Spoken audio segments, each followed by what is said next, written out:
Hello guys, welcome back to the video. Today we are reacting to the final proof that Minecraft isn't flat, the science of Minecraft by the game theorist. So I literally expect so in 3, 2, 1, let's react.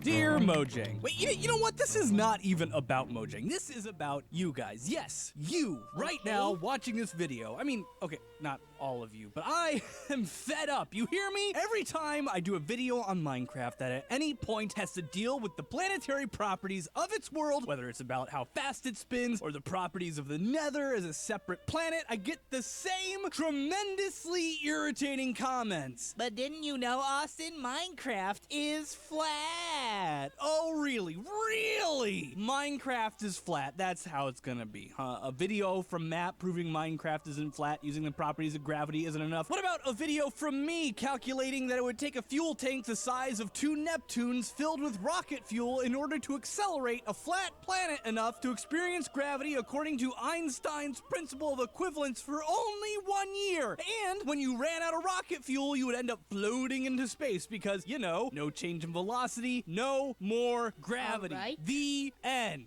But I mean, this is going to be a very scientific video because if it is, then most of the words I've never heard of, so... No, fine. 2 videos proving it isn't enough. Because there's always another way for Minecraft flat earthers to rationalize the existence of a flat Minecraft... So that's what they're called now, Minecraft flat earthers. Alright. ...world. Unless you rule out every possibility, they'll just keep going and going and going and going and going! I'm called a therapist. Alright. Okay, my therapist just informed me that this actually isn't that important because Minecraft is just a video game and isn't real. And, like, I think she has a point. I mean, I just kind of wish she'd said something before I spent New Year's Eve double fisting White Claws and rage mathing 4 different full spreadsheets of data in order to prove conclusively that a fictional video game world is round and not flat. But, I mean, like, I already have the numbers, right? I mean, it would be a shame to waste them. Otherwise, they just sit there, unused for all of time. So, like any YouTuber, I'm going to ignore my therapist's advice. Let's do this! Is it Just even like remotely possible that the world of Minecraft can possibly be flat? Let's find out. Matt ruled out cuboid planets years ago, and while Einstein's principle of equivalence states that there's literally no difference between an object accelerating when it comes to the forces applied to it and the forces caused by large masses making gravity, I already ruled out the possibility that someone strapped large rockets to the bottom of every Minecraft planet because that would be absurd. There's one more way, just one, that our Minecraft planet could be flat and produce a gravity-like effect on its surface, and it's something that I've talked about on this channel before. Centrifugal force. I talked about how this works in great detail before in my episode on Halo rings and in a sorta backwards way on my video about Minecraft's day-night cycle, but here is the TLDR. Say you're in a box with no windows or anything and your friend is in another box that looks identical, but their box has rockets on the bottom of it, accelerating it through space at 9.8 meters per second per second. According to Albert Einstein, there is no way to experimentally determine a difference between the box on Earth and the box in space. Balls will fall the same way, light travels the same way. This is the principle of equivalence. The problem is that this setup requires a ton of energy to produce. So clever, mathy people were like, what if there was a way to produce a constant change in velocity without the pesky problem of needing an infinite fuel source? And bada bing, bada boom, they came up with the spinning ring. You see, a ring spinning around and around doesn't need that much energy to maintain, and it does produce a constant change of velocity. You see, if you're standing on a rotating ring at any moment, say, stop there, the body touching the ring isn't actually rotating. It's traveling this direction. This is called the tangential vector. It's basically the direction you'd end up flying if you were tied to a rope and someone let go while swinging you around. It's at 90 degrees to the center of rotation. But since you're standing on the surface of a ring, you don't go flying off into space. Instead, you're constantly bumping into the ring as it spins, and it changes your velocity over and over again. The net result of all these forces adding adding up is the sensation of gravity pulling you away from the center of rotation, which is pretty similar to gravity. The thing is, you don't actually need a ring to produce this effect. A ring just happens to be one of the more efficient shapes to easily balance around a rotating center. You don't even need fancy technology. All you need is a bucket, your arm, water, and a very nervous spouse. If you rotate your arm fast enough, you can create a force strong enough to keep that water in the bucket, even if it's upside down. No halo rings required. So this is the last possible bastion for a flat Minecraft world. Someone spinning it unceremoniously like a bucket in space. Eat your heart out, Russell's Teapot. There's a new philosophical space-themed thought experiment king in town. The Minecraft bucket. And while the idea of swinging a giant slab of earth around in a circle may seem utterly ridiculous, and yeah, it seems very, very ridiculous. that is because it is, the mathematics of this solution does hold up, making it vaguely possible. Kinda, sorta. Not really, but sorta. Let's dig into it, shall we?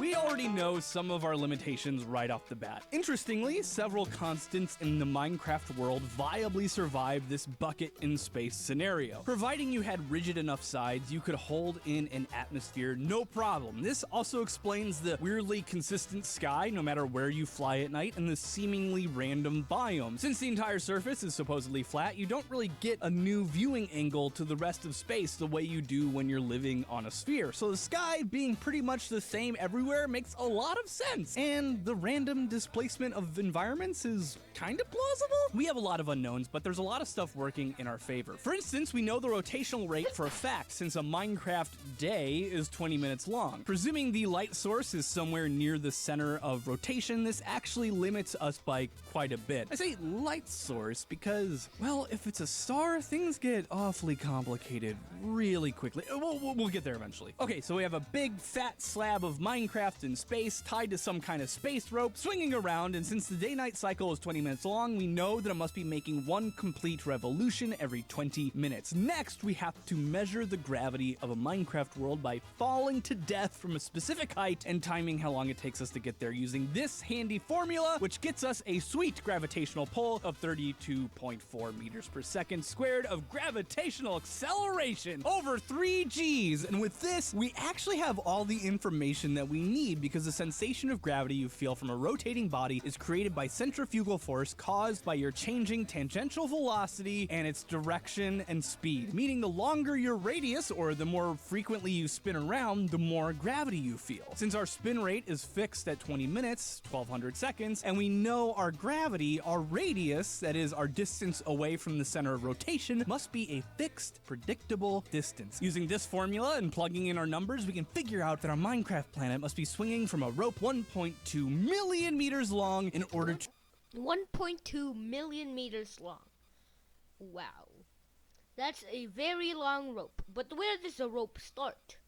You can't see the actual rope at the Minecraft Earth, so Minecraft world, so it isn't connected.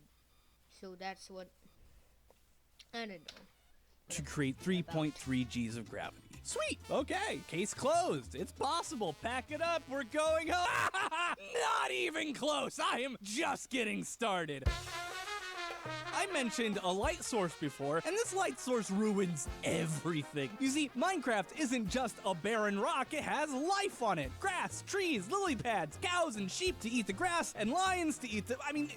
You've seen the movie. And the circle of life all starts with one thing: energy from the sun. This is the case on our planet, and it's definitely the case on the Minecraft planet. Light is an incredibly important mechanic in Minecraft. Without proper lighting, plants won't grow. Grass, which will ordinarily spread to any dirt block nearby at a regular rate, won't spread at all. Sheep, cows, and pigs won't spawn because they require grass blocks to spawn. So no light, no life. And this creates a problem. A big one, actually. The light emitted by our sun is truly immense in a way that I can't easily encapsulate in words. Stars are basically the only things that are powerful enough to emit enough energy to sustain life on a planet-wide scale. A super powerful heat lamp that's only on for 13 minutes a day in order to match the 1,368 watts per square meter of power reaching us from the sun and covering all 3.6 quadrillion square meters of Minecraft planet would need to be pumping out 4.9 exawatts watts of power, which, for context, in 24 real-life hours, this lamp would require 53% of the total energy output created by every single power plant on Earth in an entire year, just for one real-world day of power. Wow, So, in that's a short, lot we of need power. a star, but no big deal, right? Just strap our flat planet to a rotating center above and below the sun so they don't burn up, place her 1.1 million meters away, give her a good slap to get her running at 6,193 meters per second, and we're good to go, right? Absolutely Not. freaking not. Problem 1, the properties of the sun. By all my calculations, a sun that could sustain a planet within a habitable zone in an orbit of 1.1 million meters is impossible, at least if we're using light. With that luminosity, it's too big to be a neutron star, but too small to be a white dwarf, which suggests that it would probably be at risk of collapsing into a black hole. It's hard to say without calculating the pressures, but honestly, it doesn't matter because we have an even bigger problem: gravity. And in this case, it's not the gravity caused by our fake rotation, it's the gravity from the star itself. Stars, even small ones, are massive, and very massive objects create large distortions in space-time. In Newtonian terms, this means they create a large gravitational force. Okay, so orbits. An orbit was first postulated, at least in detail, by Sir Isaac Newton. And since we're here, let's give our boy Newton some more credit than he usually gets in class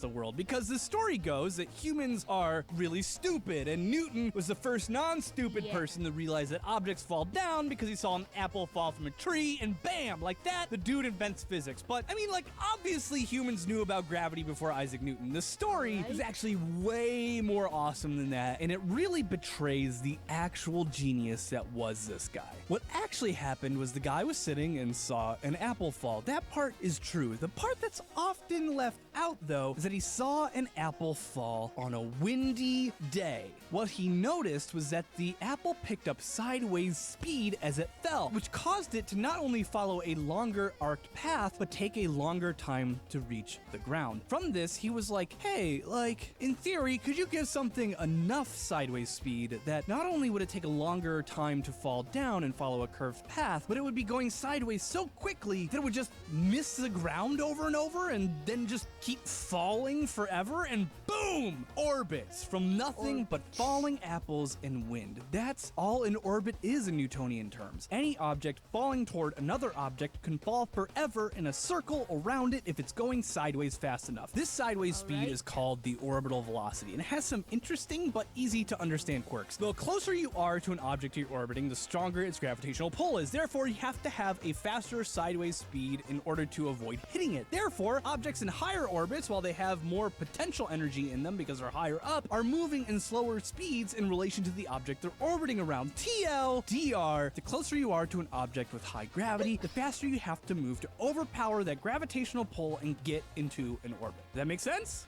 No? Well, Yes. I'm moving on anyway. The orbital speed of an object that's only 1.1 million meters away from a star with a luminosity of 5.1 times 10 to the negative 11 solar luminosities is 12.6 million meters per second, or 4.22% the speed of light. More importantly, this is dramatically slower than our tangential velocity of 6,000-ish meters per second needed to create gravity from centrifugal force. Meaning, in this scenario, since everything that's on the surface of the Minecraft planet is moving slower than the orbital speed, everything that's not glued down is going to lift off the surface and fall into the sun. Good news is that they would suffocate long before that actually happened. This is our conundrum. We need a light source that's powerful enough to sustain life on our Minecraft slab, a slab that must rotate once every 20 minutes, must be within the habitable zone of its star, and it has to rotate fast enough to counteract the gravitational pull of the star it's orbiting around. If it moves too fast, the gravity will be either too strong or we will surpass our 20-minute speed limit. Too slow and gravity will be too weak, or even worse, be in the negative. So at 20 minutes per rotation, we have to definitely be moving faster than our orbital speed, meaning we'll have to be further away, meaning our star has to be bigger, and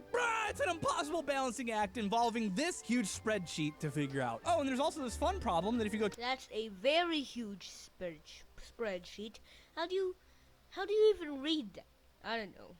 too high up, your tangential velocity exceeds the speed of light. So that's a no-go, and thankfully, I found the sweet spot. 32.4 meters per second squared gravity at only 80% the speed of light, and just 46.3 billion meters away from the sun, about a third of our distance away from our sun. At this spot, you can get enough sunlight, check, tick the 20-minute rotation rate, and avoid breaking the laws of relativity, mostly. So we're good now, right? Hashtag flat planet No, there's definitely a twist to this. I know it. confirmed possible? Heck no! What are you, stupid? This is totally impossible! The more energy you put into an orbit, the higher up the orbit wants to be, which is, you know, how things work. If you put more energy into an object in orbit, it won't just kindly stay in its orbital height and add a gravitational force to anybody standing on it. I mean, look, this is me in space in Kerbal Space Program flying at 65,000 meters per second in a circle around the sun. Is my Kerbal sticking to my ship like it's experiencing centrifugal force? No! That's because the orbit is stable. There's no change to its state. In order for centrifugal force to exist, there needs to be a change in tangential velocity. So while an orbit and a spinning ring look the same because they're both spinning circles, they behave very differently. That means we need a rope tied to something in order to keep our Minecraft planet from kicking up into a higher orbit at these speeds. And this is the ultimate doom of this stupid, stupid idea. Taking into account the average sea level on Minecraft, the height of the atmosphere, and the relative densities of both at an area of 3.6 quadrillion square meters, we're looking at a mass of around 611 quintillion kilograms. You would need a rope of titanium alloy, a material with the highest known tensile strength aside from the very difficult to mass-produce graphene. A rope capable of holding forces caused by 611 quintillion kilograms accelerating at 32.4 meters per second squared would have to be 91,923 meters thick and That's not gonna cut it. That's definitely not gonna cut it. around the entire edge of the Minecraft planet. Okay, so fine. Make a big, thick rope and you're good now. Right, we did it now? No, we didn't! Because Definitely aside from the fact that titanium is freaking opaque and would block the vital sunlight, a rope or a cord or pillar this thick would weigh 4.3, big number. Lots of zeros, 4.3 kilograms. big Almost as much All as our sun, our real one. Way more than Jupiter. It point blank would break under the forces applied to it. Its massive, mass would more than exceed the tensile limits of the material, period. No matter how thick you made it. I just started adding zeros to my numbers to see if it could work, and it couldn't because it's freaking impossible, because we know it's impossible. Flat planets can't exist, period. It's stupid to even assume it or try it. Am I crazy here? Like, if you're gonna go through the mental gymnastics in order to justify a flat planet, it's easier to just assume it's a normal round planet floating in space. It makes way more sense. Occam's razor, you silly person. Have you heard of it? I'm gonna go call my therapist, and I swear to God, if you suggest Minecraft is flat ever again, I will freaking lose it! Sincerely!